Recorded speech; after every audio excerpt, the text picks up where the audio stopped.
Thursday, January 17th, at the main office conference room. We have quorum, we have 5 members present. So you guys take a look at the agenda and get a motion to approve or amend the agenda. I move to approve the agenda. Second. Okay, so everybody's in favor, so the agenda is approved as written. If you take a minute to look at the minutes of the December 20th meeting, and approve or amend the minutes.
Motion to approve the minutes. I move to approve the minutes. Okay, 20 seconds. Okay. All in favor? Okay, unanimous. Okay. The minutes of the December 20th meeting are approved. Okay, Eric, you want to get into the administrator's report? Okay, Mr. Chairman, Mr. Vice Chairman, and directors. The first thing that I'm going to discuss today briefly is involving legal recycling. As you're all probably aware, the agency in the past couple of days launched an investigation into the, involving the company to determine whether it had been operating and accepting solid waste prior to the issuance of its permit. Based on information provided to the public by both the Guam Police Department and the Attorney General's Office, the company allegedly purchased and stored about 4 tons of copper wire from various public schools and private companies. I can't speak to too much more than this because of the active concurrent investigations taking place, but I will say that at the appropriate time, the agency will take the necessary enforcement action that the evidence supports. After this meeting, it's my understanding that the Trasco Fuel hearing on the notice of violation that the agency issued will take place. I just want to assure the board that proper notification in accordance with the Administrative Adjudication Act was provided to all parties, and it's also my understanding that the Attorney General's Office appointed a hearing officer to preside over the matter. Later this month, 2 agency employees will be traveling to the mainland to participate in a working conference relative to new Federal Clean Air Act mandates that will go into effect twice this year. The first in May, and then the second implementation, I believe, will be in either October or November. And this is important because a lot of organizations on Guam, including the Guam Power Authority, will have to comply with these updates. I think GPA has been in media reports recently regarding their possible inability to timely meet these new mandates. And so the knowledge and tools that the two agency staff bring back will certainly help the agency better assist GPA and other entities that will be covered by these updates, come into compliance and work with them. The agency this year is celebrating its 40th anniversary. It's an impressive milestone. A lot of things are being planned at the moment, including hosting a Pacific Islands Environmental Conference later this year. It will bring to Guam representatives from EPA's Region 9, including the regional administrator, the Sinamay, American Samoa, Micronesia, and the Philippines. There is already an internal executive committee that includes two employees from the CNMI's Division of Environmental Quality, and Jesse is leading that committee moving forward. More information will be provided in the next few weeks regarding that, as far as official invites go and speakers and topics that will be presented. What's the date of the conference? It's tentatively scheduled for the last week of June. That whole week.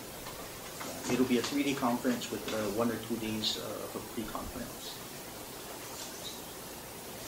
And all of this will coincide with the agency's 40th anniversary.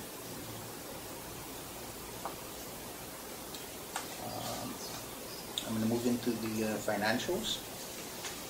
And all of this is as of yesterday, January 16th. Total Guam EPA revenues is at $6 million. Total expenditures and encumbrances is just under $1 million at $900,000. Balance is a positive $5.1 million. Federal grant reimbursement requests total $1.1 million, and the amount pending is a little over $300,000.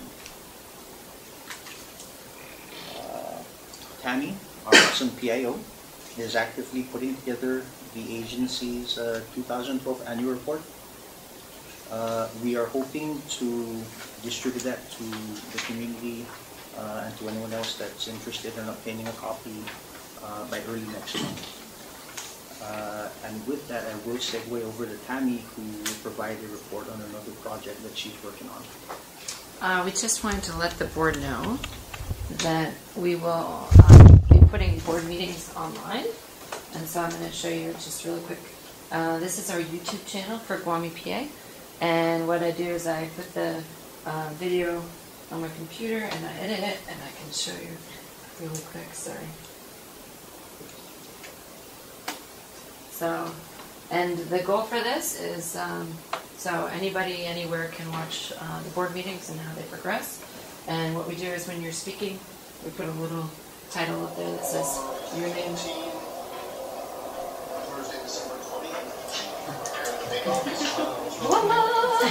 Really excited. So that's why we have the video camera.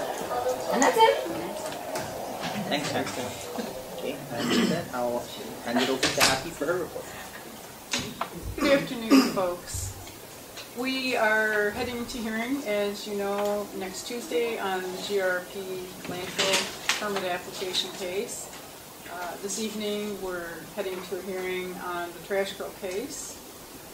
And for your consideration, it was Tuesday of this week, I emailed you the draft rule, which you've looked at the beginning part before, but section 3, I believe, page 4, the technical section is 46103, which is on page 4, 5, and 6. I drafted that section newly pursuant to Vice Chair Brooks' request to draft a rule to help interpret the statutes that speak to the board hearing cases with a hearing officer and the hearing officer hearing cases without the board, but the board deciding those cases. So this is really on for a first reading today. and you folks can take the hard copy home with you and take a look at it and see what, if any, thoughts you might have about any changes that you'd like, additions, deletions, or whatever. I cited in yellow next to each section the statute that I was interpreting. That will be removed in the final rule copy, but I put it there in case anybody wanted to look it up on the internet while they were looking at the rule. The prior rule, or prior section of the same rule on board operations, you folks have looked at before. I changed the format a little bit for the subheadings into a question format from a statement one to match the last section of the rule on the hearing officer. Director Roth pointed out that on page 2, there was an incorrect statement of the regular meeting time, which was reflected as 5 o'clock. That should be stricken and changed to 4 o'clock p.m. So that's on page 2, when do regular meetings occur. Thank you very much for correcting that. That would have been a serious mistake. Yes? I do have another question. On page 3, how is notice of special meetings given? Notice of special meetings may be given by delivering written notice to each member of the agency. I mean, personally or by mail. I mean, That's you don't in mean there. the agency, do you? You mean the board? Or this is how it is? That's in there because the statute provides for that. To each member of the agency, implying each person that works at EPA? I think in that context, the agency is meant to reference the board. And maybe it would be clearer if we just said the board. The board. And also personally or by mail? How about email? I mean, The statute doesn't say that, but let me give that some thought. Because email is, of course, the method of just because I don't communication remember today. receiving any written notice personally, if I do. Well, yeah, we do, but it's And maybe that's the approach Also to consider take. as personally? personally, yeah, I don't know if Personally. personally. Yeah, okay. Yeah. I thought it should say by to each board member and affected parties. You know, the other side too. Yes, I can appreciate that.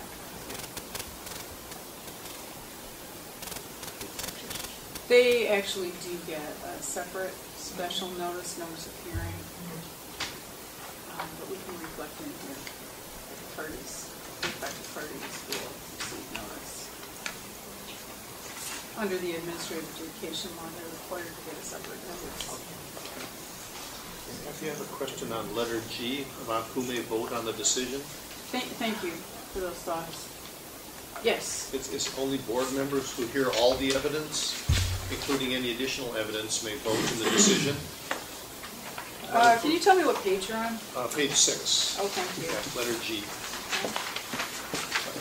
If the hearing officer is going to hear the case on their own, hear the evidence, then the board members individually won't be hearing the evidence. We'll hear a summary of the, what do you call it, the facts of the case, but we won't be hearing all the evidence, correct? Well, I think it's up to the board members to look at the transcripts, which are available, and the evidence that's available. The statute requires the board to consider the evidence. And so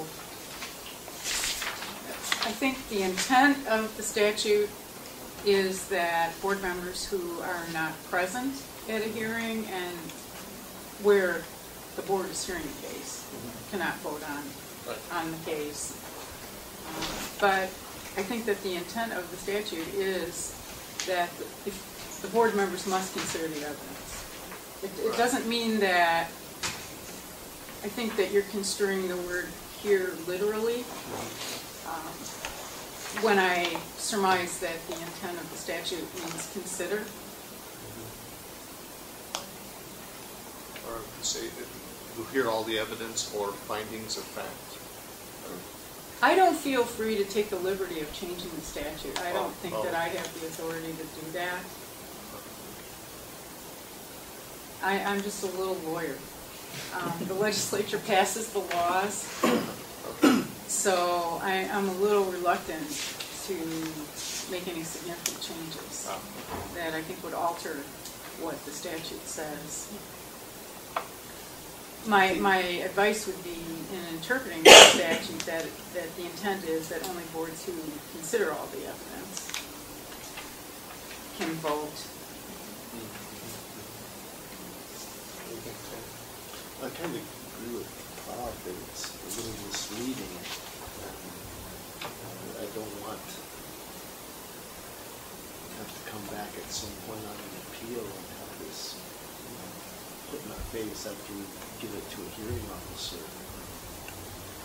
Can you state that in cases where the board hears the appeal, only board members who hear all the evidence?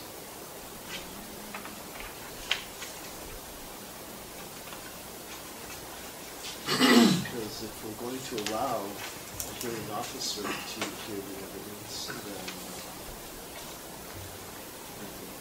obviously some of the board members may not be physically present when the evidence is presented. Right. That's not, Would be right, unless you chose to be. That's something that I'll look at, but I'm not prepared to address it today. I appreciate you raising the issue, and I will look at it. Well, we'll just talk about it next time.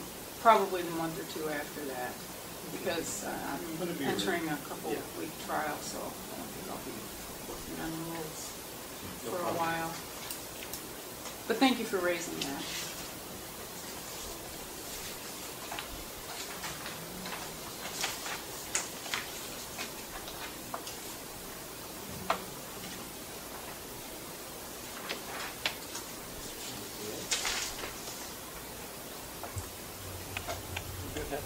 Oh, yes, yes, unless other people have other thoughts. I mean, I think it is really important to raise any and all concerns that you have about this rule, and there's no compulsion to vote on it or finalize it next month or the month thereafter.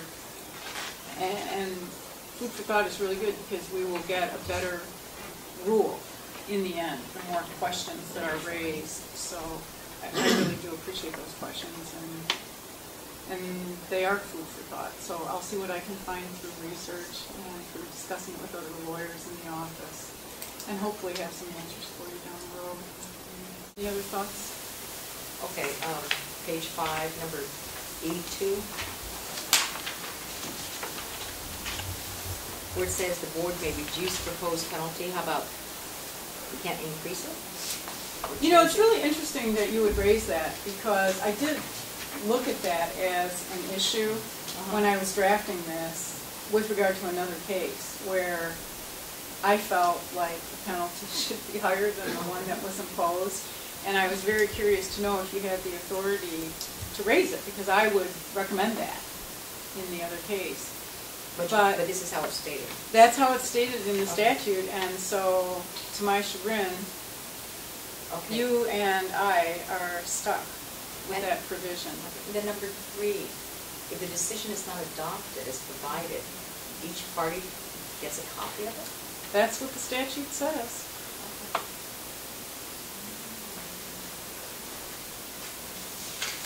And again, I kind of wondered about that as well. Like, what are they going to do with it? What is the purpose of it? But because it's in the statute, we need to follow the statute. So that's why it's in there.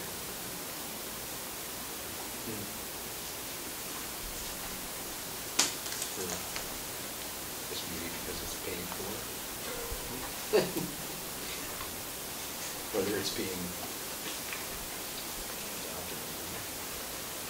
adopted. There are rare occasions when parties can do what's called an interlocutory appeal, which is an appeal before the final decision is issued in a case, and that could theoretically be the basis behind that provision.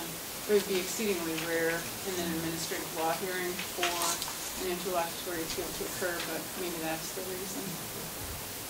Would it make any sense to try to clean up the statute, get with the oversight chairman and say, hey, some of this stuff needs to be worked out and fixed? That would be a call for your administrator to make. We'll discuss it. Again, I hate to say it, but well, actually, I don't hate to say it. I'm just a lowly lawyer. I'm at your direction. But the administrator is the head of the agency, and so that would be a policy decision for the board and the administrator to make rather than the lawyer. We'll discuss it.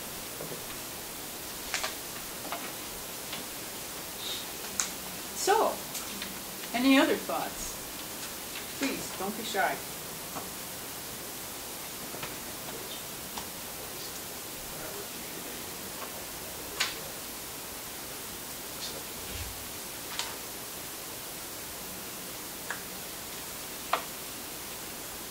Okay, that's all I have, unless anybody has any other questions about the legal work going on.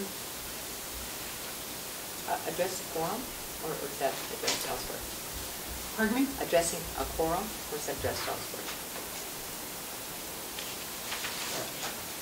Are you asking me the question? I'm just saying, should these... Or be addressed in this. Yes. In No. this list. Addressed in number of members, but it's already been addressed elsewhere. Elsewhere, okay, that's fine. Okay. We can speak to it in the rule if you like. I mean, it's up to the board. As long as it's addressed someone.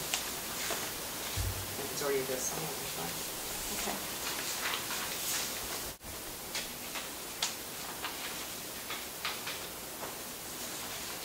I'll try to look into that as well and see if I can find out. Any other questions or thoughts or suggestions? Also, of course, I'm available by email.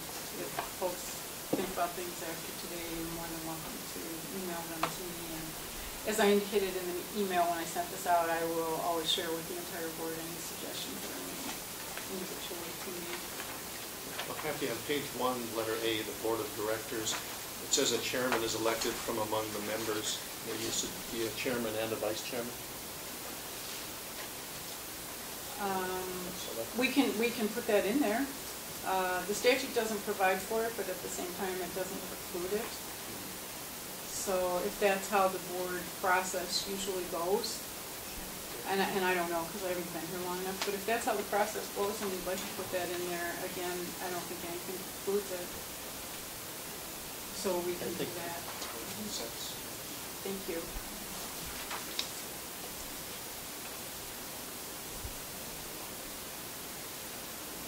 I feel like we're on a roll. And this is good. Any other suggestions? Doubtful one. Please. Section A2, page 1. It's the governor who appoints an administrator who's then confirmed by the board. Help me out here.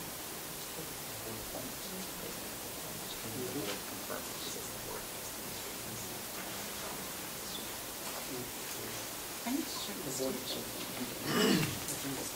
Because you could well be right, but I took this out of the enabling section, but I will definitely check that. Because that's really significant as well. Maybe that the governor recommends.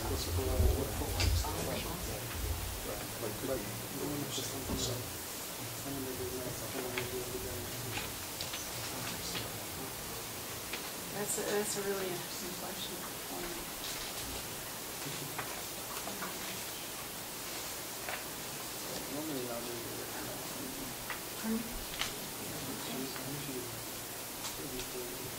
Anybody have any other questions? Okay, I will get back to you. Probably not in the immediate future, but I don't forget things, so, or I have a list. Thank you very much. Anything else? Unless there are questions, that will conclude my report. Okay. And did you have a question? Possibly bring it up with this under miscellaneous, back to You want to bring it up under new business? Oh, what I was just going to ask is I understand that underground storage tank regulations have been under review for about 5 months or so, and they need to be brought before the board. Right. And I just going to request that. I actually just addressed that earlier this morning. Okay. It's something that I hope to crank out hopefully in the next 30 days. Okay.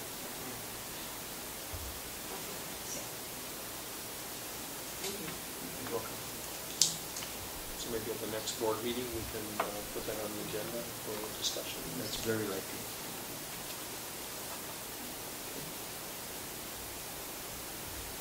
Any new business? Anybody wants to discuss? Anybody from the agency have any business to bring up?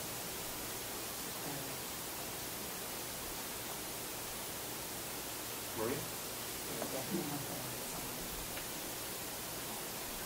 Oh, second decision on site. Maria raises a good point. We did have site rec scheduled last time, and there wasn't a quorum.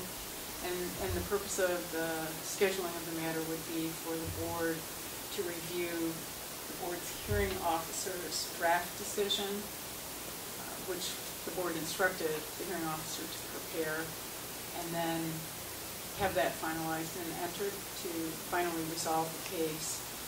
So it would be my recommendation that that be put on next month's agenda for that purpose. Under old business. Maria, thank you very much for remembering that. Would that be under old business, or would that be a continuation of the hearing? Oh, that's a good question. I think you're right. I think it would be, you're right, Chairman, that it would be a continuation of the prior special meeting. So we have to have that right after the meeting. That's right. Okay, so we'll go ahead and schedule that then after the February meeting. Then we'll set that at the end of our meeting. Thank you very much. Catching that.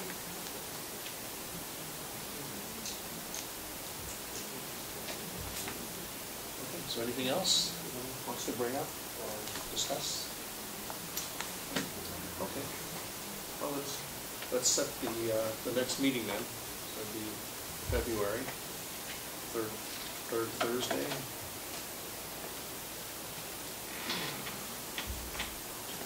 Okay, the 21st of February. Does that work for everybody? Jerry, does that work for you? Sure, yeah, at this point. Okay with that? That will not work for me.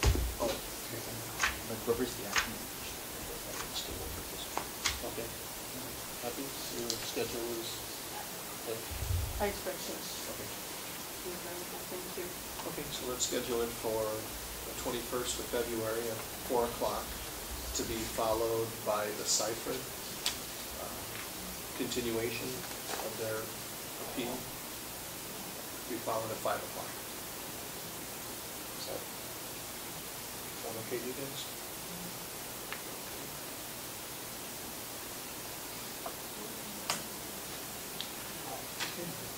Will be notified and. Oh, yeah, we'll have to give them the proper notice and post the notices on the door and all that. Maria, you'll be doing that, right? Putting the notices on the door and contacting Seifert and issuing And also the the media. turnout. Okay. Thanks, Lauren. Okay, so do you have a motion to adjourn? And then to reconvene in the hearing of the trash total appeal? I move to adjourn. Okay. Second, okay, every second, all in favor? Okay, meeting adjourned, and we'll reconvene at 5 o'clock for the trash total appeal hearing. Okay. Thank you.